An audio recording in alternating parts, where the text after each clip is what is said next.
Welcome, everyone, to Rock M Radio. This is the beginning of a brand new episode of Dive Cups. So we are live on YouTube for Rock M Plus subscribers. It's Season 8 already. And we are here to talk all about your Missouri basketball Tigers as the only podcast strictly talking about Mizzou basketball. I'm your host, Sam Snelling. If you're watching us on YouTube, you can see me on your left. Please take a moment to hit the like button. Subscribe if you haven't already, so we can help this channel grow a bit. And with me to the right for the first time in what seems like ages, Mr. Matthew J. Harris. Matt, how are you? I'm well.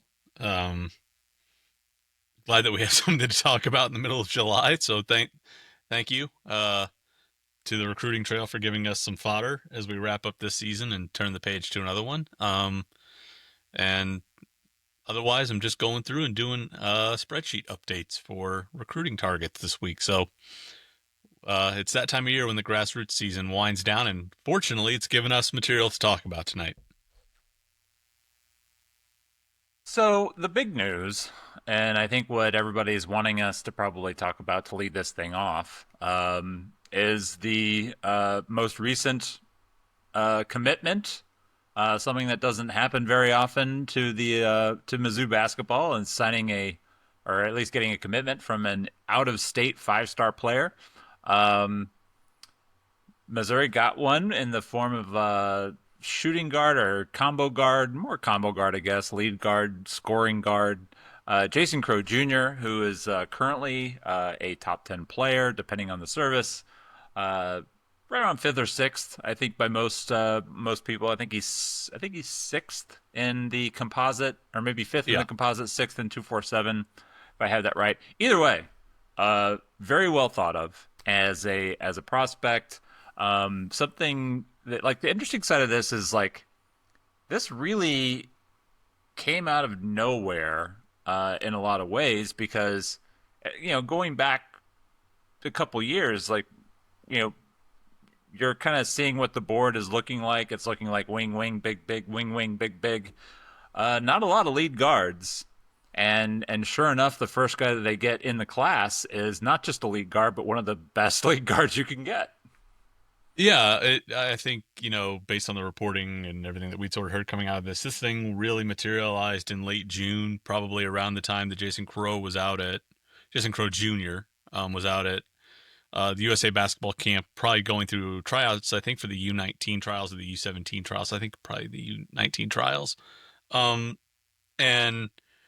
that's one where coaches kind of drop in and they kind of watch and they kind of like keep an eye on that. And it's really one of those deals, like, you only go to the USA basketball trials if you're recruiting somebody at the USA basketball trials. It's not like a grassroots circuit where everyone just kind of descends and watches guys. But to hear that it kind of started there, and the genesis of the recruitment started there, and a little bit of a relationship or back history between Jason Crowe Sr., who coaches his son at Inglewood Cal High School, and Dennis Gates. Jason Crowe Sr. went to the LA Clippers, I think, training camp way back in the day when Dennis was sort of getting his start. They kind of had a connection there. So seeing kind of the roots of this and seeing how quickly it moved, I think, is what caught us off guard. I think anybody who had sort of followed Crowe's recruitment, I think I wrote this in both pieces, one for the plus and one for the main side, thought it was kind of a fait accompli that he was going to go to Kentucky. Jason Hart is on their staff. He and Jason Crowe Sr. are like longtime friends, played high school basketball together. They know each other in various different ways. Jason Crowe Jr. has described Hart as like a godfather or an uncle to him. And so the fact that this thing flipped so quickly and that Missouri moved in so aggressively here, it'll be interesting to sort of see and learn more about kind of how the recruitment played out so quickly. But regardless, it was fast, it was furious, and for Missouri to get this done is impressive, particularly to go from zero to a commitment in what sounds like less than a month is obviously fast. So I think we're all still even trying to get kind of caught up on what kind of prospect Crowe is at this point. But the optics of this are undeniable. Top 5 kid, arguably the top scorer in this class, commits live on national television to you at the biggest sort of grassroots basketball festival in the country it's a win-win if you're worried about engagement and if you care about impressions. We'll talk about the basketball stuff here, but I think more than anything else, off the top, I'm just struck by, from an optics perspective, that this certainly helps, and it certainly, I think, is a nice bounce back from what we had thought had been a rough start to the class. Seeing J.J. Andrews really emerge as a top 20 prospect, but stay in state at Arkansas, to see Sheik Pearson, a guy that you were really early on, pick Marquette, to kind of bounce back and get Crowe is undeniably, just from a vibes and optics perspective, really, really good. So I think the fan base could use it, and the program certainly embraced the good vibes that were coming out late last week. Well, and it really almost like eclipsed the Atkinson news, which like we were all super thrilled about. I'm Like still super thrilled about that. Yeah, and something that we're going to be able to be thrilled about for a long time to come, because he's still got a ways to go before he even hits campus. But it is unusual to kind of get that first 27 recruit before you land your 26. But it did kind of seem like, for everything that they were, trying to accomplish in this class, it's almost like some of the things have shifted a bit when you're adding a guy like Crowe. And so I was on Brendan Weesey's show on 550 KTRS, and he was kind of asking me about, the roster layout. And one thing that I started kind of thinking about, and I wonder if, this is something you might agree with, or just from an analytical standpoint, or maybe I'm overthinking it, but nobody knows the roster, better than the Missouri coaches. Yeah. And like I said before, for as long as, we've been kind of keeping track of this class, it didn't appear that they were really looking for a lead guard. Cup to spring and summer workouts, and I'm wondering, is Anthony Robinson doing things that make the coaching staff think that maybe they need a guard in this class more so than maybe they thought prior? I mean, they had been pursuing Dylan Mingo in this class for a while, and Mingo had always said nice things about them. But you never saw like a list cut down. You never saw Mingo even like fully commit to the idea of visiting Missouri in an official capacity. And when you've been going after a guy for a year and you're still kind of waiting to see where that is, I think if that was the point guard that they were selling out to get and they hadn't gotten there, and this opportunity came up to get Crowe, I think you pounce on it. I think, when I look at the board, and when I say board, when I look at the roster here for 2026 for next season, we're still looking at Anthony Robinson II coming back. He could be a senior in 2026-27. We're still looking at Sebastian Mack will be a senior if he's around. T.O. Barrett will be a junior, and Aaron Rowe will be a sophomore. Even if Ant is back, you can still play him and Crowe together and still have some depth there. You can pair Crowe and Mack up and you get kind of a physical on-ball defender, both ways. But if you really want to double up your true ball handlers, you can play Crowe and Robinson together. Rowe and Crowe together, that'll be fun alliteration, are both guys that I think can play in transition, can play at a high speed, so you can go small and fast. Regardless of whether or not Anthony Robinson is here or how he's looking, this is, an addition you want to make. And I think more so than anything else, the way I look at it is, who's been the guy in the last 3 or 4 years since the staff has been here where you can legitimately say, this guy can go create offense independent of what a set is trying to achieve. We thought maybe Isaiah Mosley when he first got here, but if you were to look up and down the roster over the past couple of years, maybe to an extent Sean East could, but that was kind of a more meandering type of style, and it was a little bit different than how Crowe plays. But Crowe's arguably the best shot creator in the class. You can spread the floor, 5 out, set a high ball screen, and let him go. It's the simplest form of offense possible. You can come to him late in the clock, set a ball screen, let him go. Missouri has probably not had as pure of a shot creator, as natural kind of a space maker off the bounce as him. So no matter what the positional grouping looks like, to have a guy who can go create offense independent of a set and do it naturally is a massive advantage to have. And I think you want to have that. I think you can, so it's a good problem to figure out how you're going to pair them up. But at this point, I just think it's about getting talent and then figuring out what the roster is going to look like later, and seeing how that's going to work. I think right now it would probably be a bit too premature to project, that Ant Robinson is going to be, a first round pick next year. I think if Jason Crowe wants to come play basketball for you, you take it, you say yes, and then you sort of figure out what to do from there. And that's a good problem to have. It's a problem that I think a lot of staffs would love to have at this point. Yeah, their skill sets are kind of complementary, even though they both sort of look like you might have them as like your primary guard. But they are complementary. Crow, at least so far, hasn't really shown a penchant for wanting to play a lot of defense, and it's entirely uh, or I guess it's also widely known that Anthony Robinson is quite good at the defense. So Yeah. you can sort of play around with that.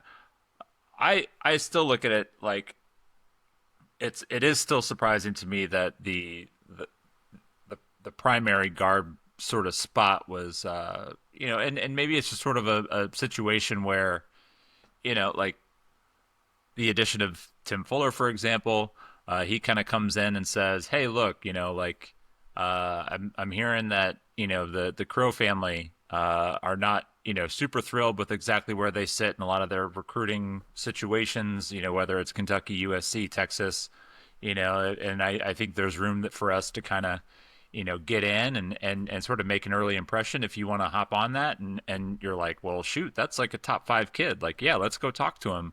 And then it works out. So it's entirely possible that that's the case. I was just sort of musing that, it is interesting to sort of see this kind of pivot when we just really haven't seen them, pursue those type of guys in this class, at least. I think for my seat, you make the move aggressively, because when you look at the portal and you look at what are the most expensive kind of assets to get out of the portal, it's proven on-ball scorers and it's proven bigs. And so if you can, I don't care if you get it out of the portal. I don't care if you get it, with a guy looking to reset after a bad freshman year. If you can get a guy who is as adept at shot creation as Jason Crowe, you do it. And you try and get that guy in the mixer. There's enough time now for the staff to start figuring out, okay, how do we transition him to maybe situations where he's got to play off the ball? Oh, well, we're going to build a roster that's going to have some more size and positional length around him so we can kind of cover up for some of the defensive issues. Oh, we might have to shift our offense away from a little bit, or de-emphasize a little bit some of the Princeton and triangle stuff and go back to pistol or high or 5-out stuff. Well, they've got time. I think the way I sort of look at it is, now if you can get a guy with talent accumulation and get that guy for a year, you do it, and then you just sort of have enough lead time now to figure out how you want to shape the roster afterwards. And if, Ant goes to the draft, you're covered. If he comes back, you develop Sebastian Mack appropriately, you've got 3 ball handlers who are really, really good and all who can create different kinds of pressure off the bounce. Crow is kind of more of a guy I would say is a mid-range hunter. Ant can play off one dribble pull-ups and but he can also get into the paint. Mack just wants to attack the rim. You're starting to get different kinds of ball handlers and different kinds of creation on the ball together. And I think that's just the biggest thing you want. And if you can add some functional strength to a guy like Aaron Rowe, now you've got a guy who's built to play in transition. I think the biggest thing is you've now got a premium shot creator. And whether that's a point guard, whether it's a combo guard, whether it's a wing, that's a massive commodity to have on your roster. And so he just happens to be a scoring point guard. But if he was a combo guard or a wing, you take him and you just try and you go, yay, we have 18 months to figure out how to make this really good shot creator work for us. So it's a good problem to have. Yeah, it's definitely a good problem to have. The how the lineups are going to play out is nothing that I would be worried about right now. With the way rosters work. Like, because we can sit here, we can be like, oh, we've also got to talk about Aaron Rowe. We've also got to talk about T.O. Barrett. Let's let these guys play this season of basketball and like see how they do. Because it's entirely possible that sort of, check in, mid-season and there are guys who are not playing a lot and, maybe looking at exiting the roster at the end of the year. Like, you just don't know at this day and age exactly like what's going to carry over. Like, you want guys back and you want to be able to develop them over multiple years. But the reality is like, there's only so many minutes to go around. Yeah, I the way I sort of, and I think we've said this privately, is this year is about developing a stable enough core so that when Jason Crowe gets here, and this will sound a little bit counterintuitive, that he doesn't have to be the focal point, which will sound weird for a top 5 guy. But when you look at, these types of guys, these types of combo guards, scoring guards over the last 5 years, some of them have gone to mediocre rosters, and those rosters have stayed mediocre. Sometimes they've gone to really, really good rosters, and those teams have been good. It really comes down to, with some of these guys, if you only have 1 or 2 of these guys, that's not enough of a critical mass to elevate your entire roster, usually. What matters is your core that's around them. So this year is incredibly important. If Anthony Robinson plays so well that they can go get an NBA paycheck, that's awesome. We'll be thrilled for him. But if he's still just really good but not quite short of being draftable, well, now you've got a senior point guard who's a really, really good on-ball defender that you can put with your really, really good on-ball creator, and they complement each other. If Sebastian Mack's jumper improves enough, now you've got a guy who can really play off the catch a little bit and start attacking as a secondary guy, can run some second-side ball screens for you. Point being, this year is incredibly important for Missouri to continue to develop a nucleus that can sustain it for 2026, 27, and 2027 and 28. And that's not to discount the importance and know the results this year. People want to see Missouri do well this year. But if you're talking about Jason Crowe specifically, you want to have as stable a core and as reliable a core as possible for when he gets here. So, he can be a guy that can come in and you can optimize his ability instead of saying, well, you're a freshman, go do everything for us. The results he's going to get drafted off of his potential and his shot creation regardless. These guys go pro no matter what it is. So it's about, can you build a core around him good enough to maximize the likely 1 year that you have him? That's the big concern right now, or the big thing that you watch in the near term until he gets here. So they've got one guy on board. The rest of the class is still yet to be determined. We know another 5-star guy, Tony Bryant, is visiting.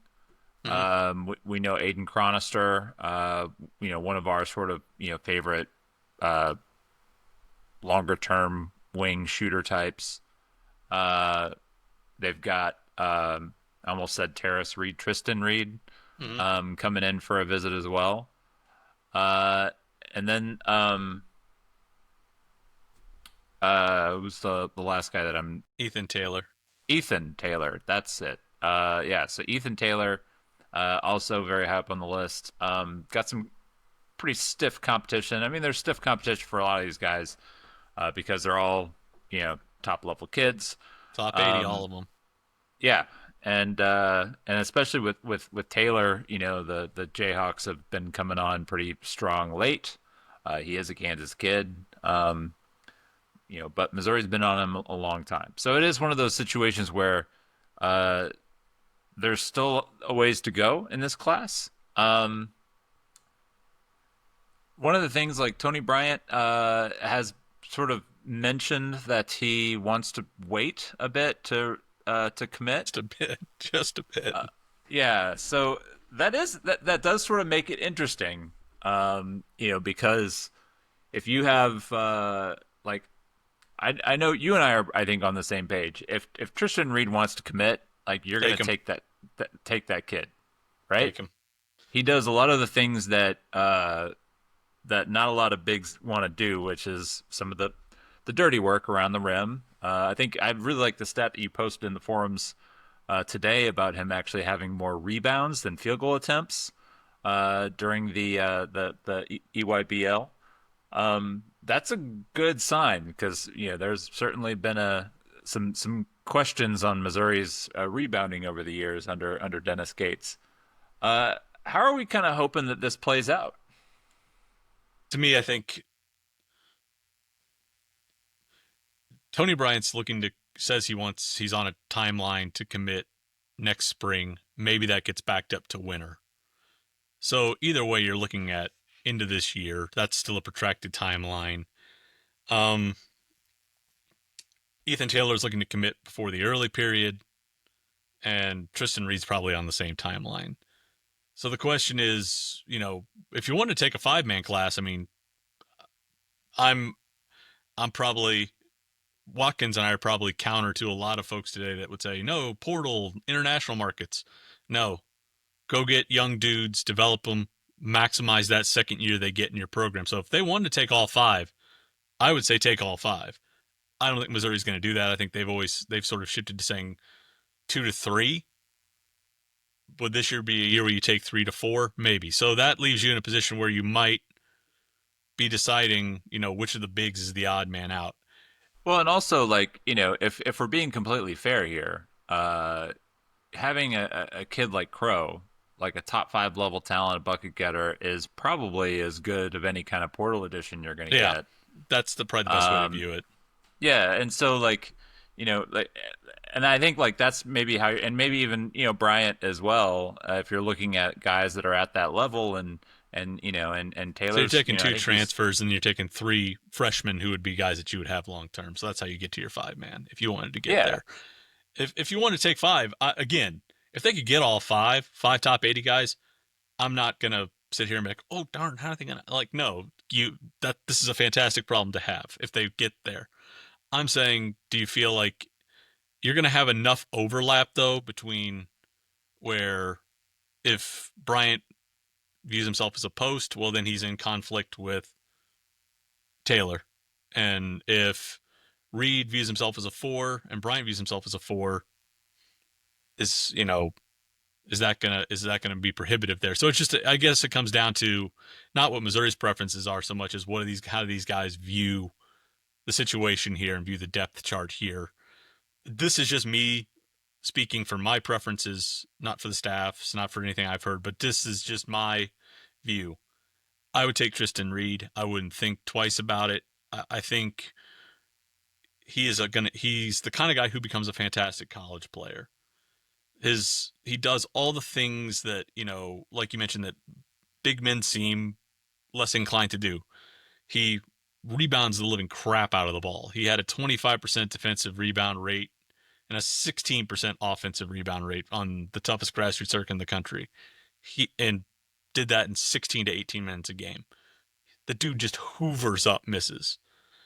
He's got, he's only 6'8", 210, but he's got a +7 wingspan. And he's got a massive frame. He's incredibly well built. So yeah, is he undersized as a post? Yeah, but with his length and his strength, he can play good positional defense. He averages 2.2 stocks per game, that's steals and blocks per game, on a really, really good ratio of fouls to disruption. So yeah, he's not 7 foot and, doesn't look like a center on the hoof, but he creates enough rim protection and rebounding with his length to cause problems for you. He's in the 85th percentile of rim finishing on the toughest circuit in the country. You dump it to the short corner, he's going to finish. You throw him a lob, he's going to finish. He has enough strength and ability to carve out room. So if you let him duck in and seal, he can play high-low, and he can finish over either shoulder. He does the kinds of things that a lot of people, I think, take for granted now. Rim run, rebound, short corner, duck-ins. Sometimes I think, we love offensive scheme as much as anybody, but what's a great play sometimes? Come down, punch the ball into the post in the first 5 seconds and see if you can't exploit a mismatch. He can do that for you. So I just think that there's, you could try and see what skill sets are there, how he could evolve as a connector over the next couple of years, but he just does all the things that you look at on a nightly basis in a tough league like the SEC and you go, You need guys who can play positional defense. You need guys who rebound. You need guys who can finish around the rim for you. You need guys who set good screens. And if we can develop him over the next couple of years to be a connector, or we can get him to where he can face up at the elbow or the mid post and shoot it a little bit, even better. But I think a lot of people will look at him and say, oh, well, I'm not sure what projectable traits he has. He does a lot of things that I think help you win basketball games. And I will take that in a rotation. It's the same thing I said about Nick Randall. Nick Randall showed an ability to face up. He showed an ability to connect. But what did Nick Randall do better than anything else? He rebounded. He had a 13% offensive rebound rate and a 25% defensive rebound rate, and he can lean on dudes. You need guys at the end of the day who can play positional defense, who can rebound, and can give you rim finishing. So if Tristan Reed wanted to come down, I would say, please come join us. Come help us. Come help supply just those very, very fundamental things to the rotation. And I wouldn't think twice. And then I'd say if we can get one or both of Ethan Taylor and Tony Bryant, even better. But at least I know I got a guy who for 4 years can give me fundamental things you need night in and night out in a high major league. That's my stump speech for Tristan. And there's a lot to be said for the offensive rebounding. You know as well as anybody, like Florida basically like reformatted their team after 1 year under Golden by going and getting guys who could offensive rebound. That's how you can cover up a lot of mistakes offensively. I mean, Lord knows Texas A&M could not shoot the ball to save their lives, but somehow still managed like a top 30 offense because they rebounded like crazy. Their offense was fetch. That's what their offense was. Yeah. It's like, get something at the rim. We'll see if we can go get it. So having guys like that can kind of give you second chances. Dennis is kind of known for having a lot of, tricks in the bag, sort of, pull out and run great offense. And sometimes that shot doesn't go in. Doesn't matter how good of offense you run. Sometimes the shot doesn't go in. Having somebody on the weak side who can snatch that ball and put it right back in will help you a lot. So I think you and I are on the same page with that. I think you need guys like Tristan Reed. I think you can. Those are like the foundational guys. Like, it's nice to, if you can add guys like Crowe to sort of pop and give you like a little splash. Great. But you definitely need guys who aren't afraid to elbow their way into the lane and collect boards. So I guess we'll kind of leave the recruit, unless there's any other sort of tidbits you want to hit on the recruiting before we kind of move on there. I think everyone sort of knows the board at this point and sort of is looking at what it's going to look like. I think if they could lock in Chronister, who's another guy that I think long-term is the right kind of college player. He's got to develop in some areas. Still got to get better as kind of a rim finisher and playing and get stronger playing off the bounce. Can still improve as a one-to-one defender, but there's the shot tool, and he's showing the ability to maybe make some secondary passing reads. That's a guy who at 6'7", with a +6 wingspan who can shoot it a little bit. That's a guy that, you want to have in your rotation alongside a guy like Anand or Boateng. These are just guys that I think they can come in too and they have a skill they can latch onto. If Chronister's is he can space the floor for you and play good team defense, that's a way to get him on the floor and have some depth that's useful. Same thing with sort of, Tristan Reed. He's a guy who can come in, defend for a little bit, rebound, and maybe rim finish for you. That's good quality depth that you're getting there where you're not needing to make them a focal point, but they can contribute and they can sort of give Dennis that quality depth that I think he aspires to have. So for me, I know there's going to be a lot of people looking at Bryant or Taylor, but to me, the kind of guys you get that build cores that contend are Tristan Reed and Aiden Chronister. They're guys that you can come in for multiple years, that they have skills that can translate relatively early, give them some minutes, give them some buy-in, and then you develop them, and then you're starting to supplement them with a guy like a Tony Bryant or a Jason Crowe. So to me, I know people are going to be like, you don't sound really amped to talk about the 5-star guys. Get guys in here that can build cores, because that's what wins you championships. That's Jason Crowe is great for vibes and great for optics, and he will definitely help when he gets here. But the long-term success of your roster is building stable cores, and I think Tristan Reed and Aiden Cronus are the kind of guys that can do that for him. Well, yeah, and then if you drop a guy like Crow into a roster that has a stable core, now you especially like guys that are in that range that sort of come like they sort of figure things out as the season goes along, and they can really pop later in the year. And now you're talking about like the possibility of the kind of team that can make deeper runs into March, which is ultimately what I think we all want, right? Yeah. More second weekend, more, and maybe for once a third weekend. Still waiting on the third weekend. It's gonna happen. It's gonna happen. One of the things like so my this is probably a little oversharing. My dad's been in the hospital for the last few days.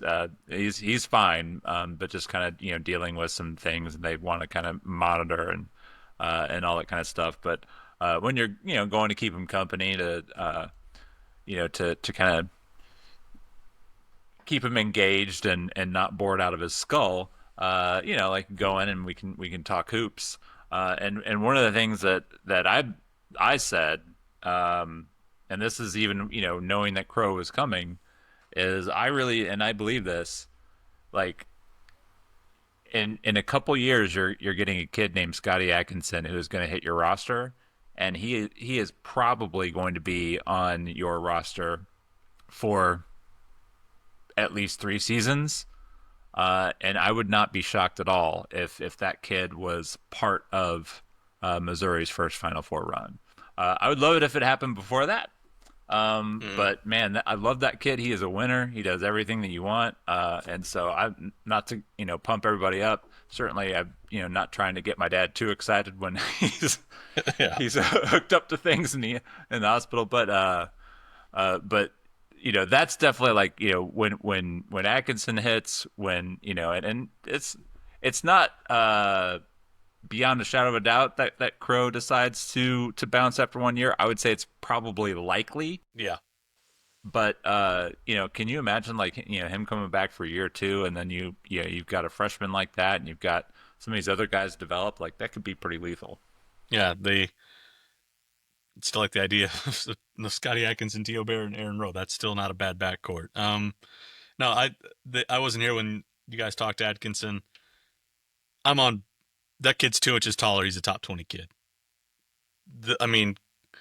Said the same thing about J.J. Andrews. That kid was sitting in the 30s of the composite, and people just kept being like, oh, what are we going to see? And, is there going to be, kind of this consistency of these kinds of shots? And is he going to add this kind of skill set? I want to be like, the guy's been averaging like 1.1 points per possession for 60 games in a row. Like, I know we are all about projectability and we're all about traits, but when a guy is destroying people for 60 games in a row, that matters. Scotty Atkinson's been averaging nearly 19 points a game for 100 games in a row through Webster Groves, through 2 runs on the toughest grassroots circuit out there, through 2 trips to the Nike EYBL 100.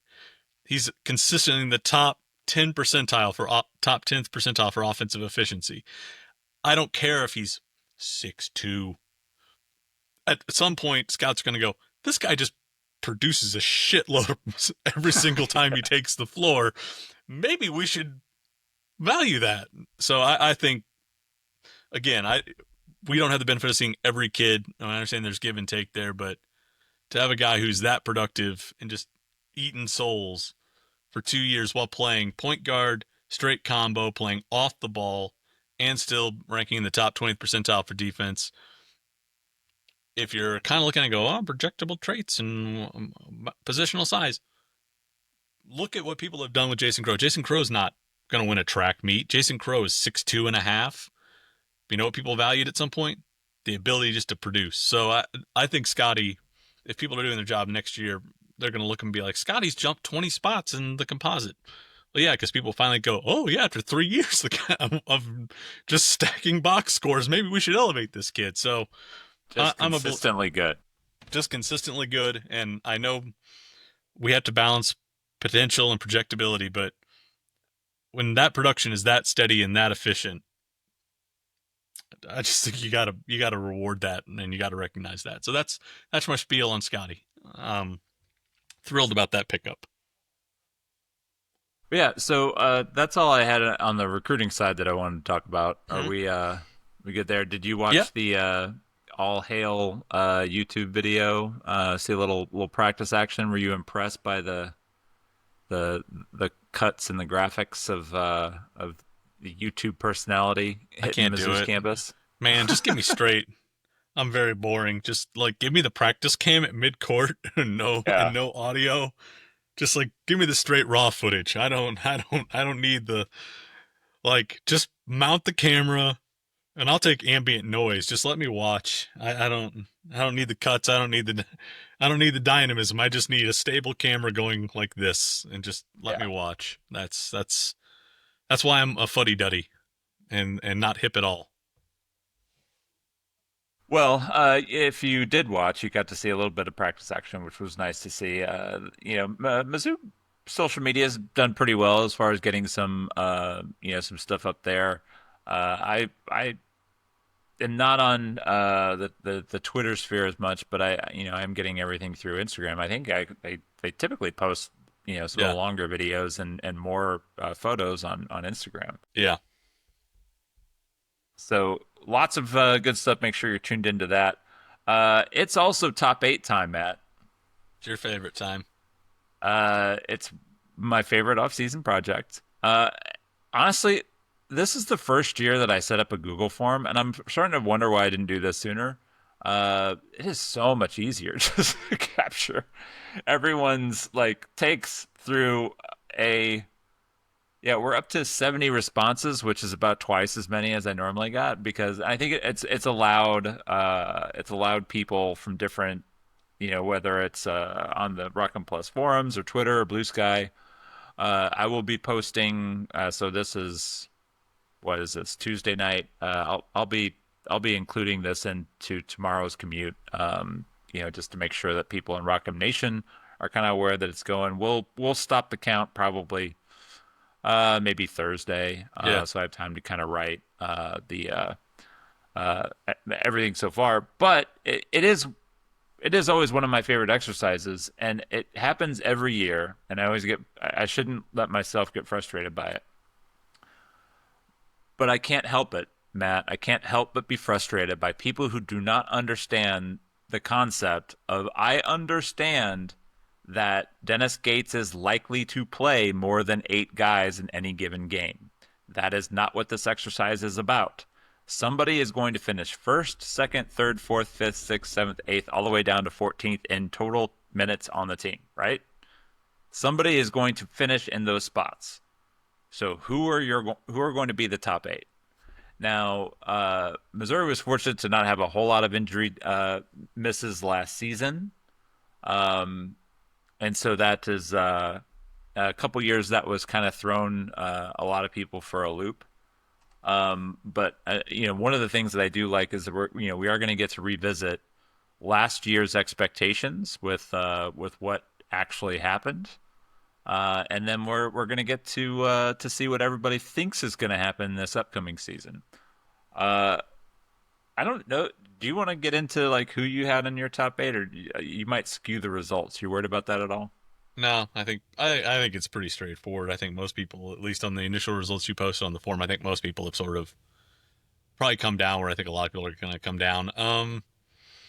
You look at the top, 8. I mean, realistically, top 8 or 9 is usually about the break point in terms of minutes here. If people say he goes to 10 or 11, the gap really, there's a wider gap of about like 200 minutes between spot 8 and spot 11. So really top 8 is probably the best break point. Top 8 or 9.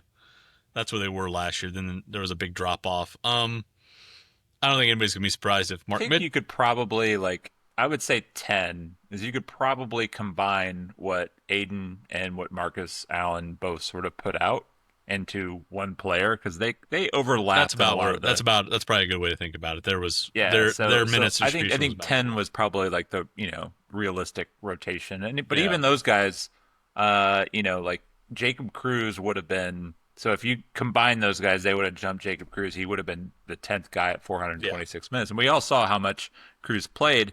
It was a decent amount, but he wasn't like on the floor a lot.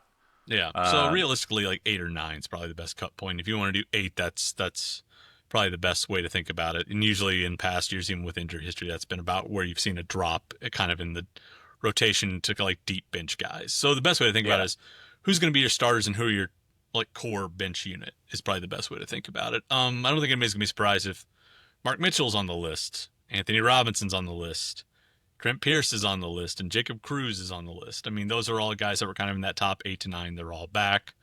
Honor Batang was kind of buried a little bit because he had Tamar Bates and Caleb Grill there, but don't think anybody would be shocked if Tamar's in that mix.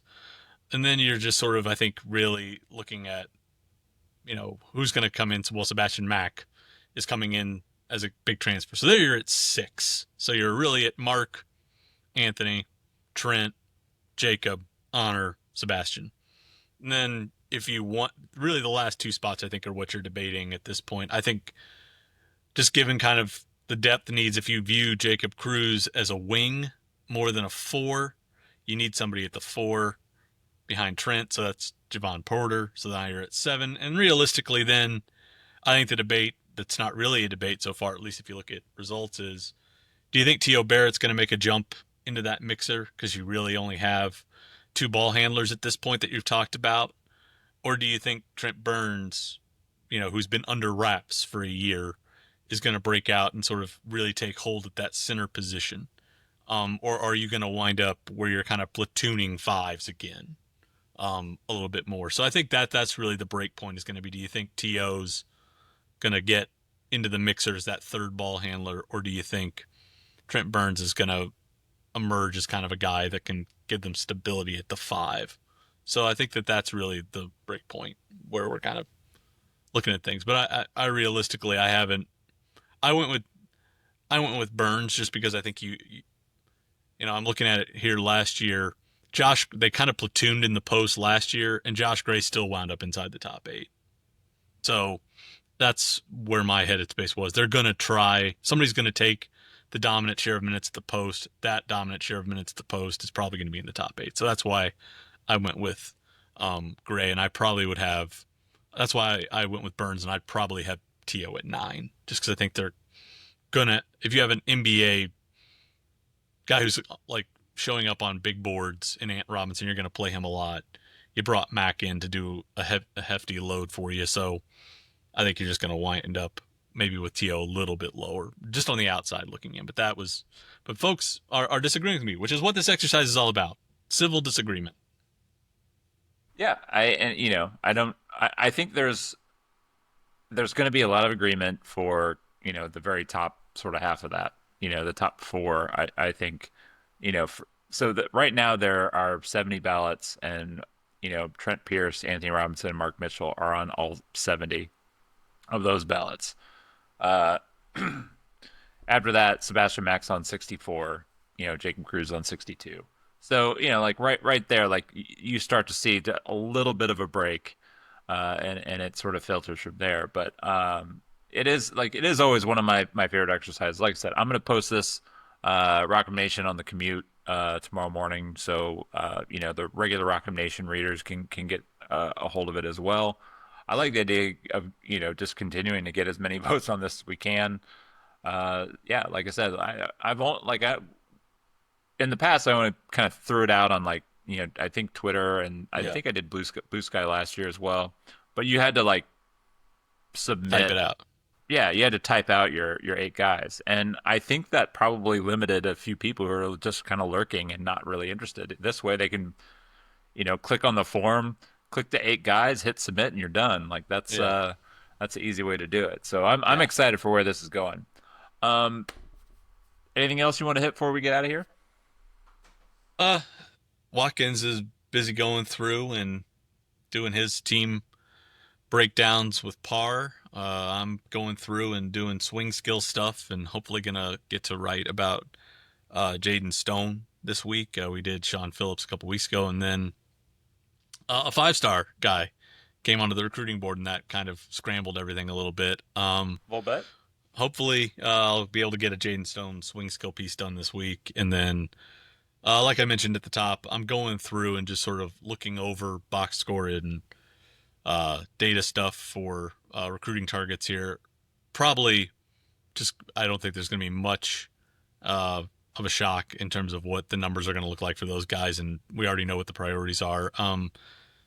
So we're kind of in that little bit of a doldrum, but we're going to continue to share stuff on the forums and continue to try and do what we normally do in the off season. The forums are blossoming, man. Like, I really, if you're listening to this and you're not a subscriber, I would encourage you to subscribe. Rock'em Plus, we're building it out. We've also got some new changes coming to Rock'em Nation, which I think people are going to like a lot. Some easier ways to kind of share things. I believe the migration and the update is set for like August 5th, where things might look a little bit different. So early August, we'll have a new set for all like the new football content. We're going to have, some new football writers. Nate and Nathan still hanging on, but we are churning through some guys who have decided to, off to greener pastures, I guess. So we're gonna get out of here and wrap this thing up. Not bad, 46 minutes for a live pod. Next time you see us, it will be season 9. Unbelievable that we are coming up on 9 years of doing this podcast. And I've been doing this thing longer than that. Like I can't even. It's been a while. It's been like 15 years, something like that. So happy anniversaries and all that stuff, which is about to roll over for the Rock'em Nation writing crew. I haven't broken you yet. I haven't broken you yet. There's still more work to do. I feel broken sometimes. So we'll be back in a couple weeks to talk anything else that happened. Maybe nothing happened. We'll definitely have the results of the overall top 8. We can talk about rotations. So until then, thanks for tuning in, everybody, and we will see you later. Thank you, everyone, for tuning in to Rock'em Radio, a proud partner of Fans First Sports Network. Rock'em Radio is the official podcast network of Rock'em Plus, a new and exciting subscription service provided by me and the other voices of Rock'em Radio. Please take a few moments to head over to rock'em.plus and sign up for an account today. The cost is only $5 a month, and the benefits include access to our live podcast, a subscriber-only message board, weekly newsletters, and more.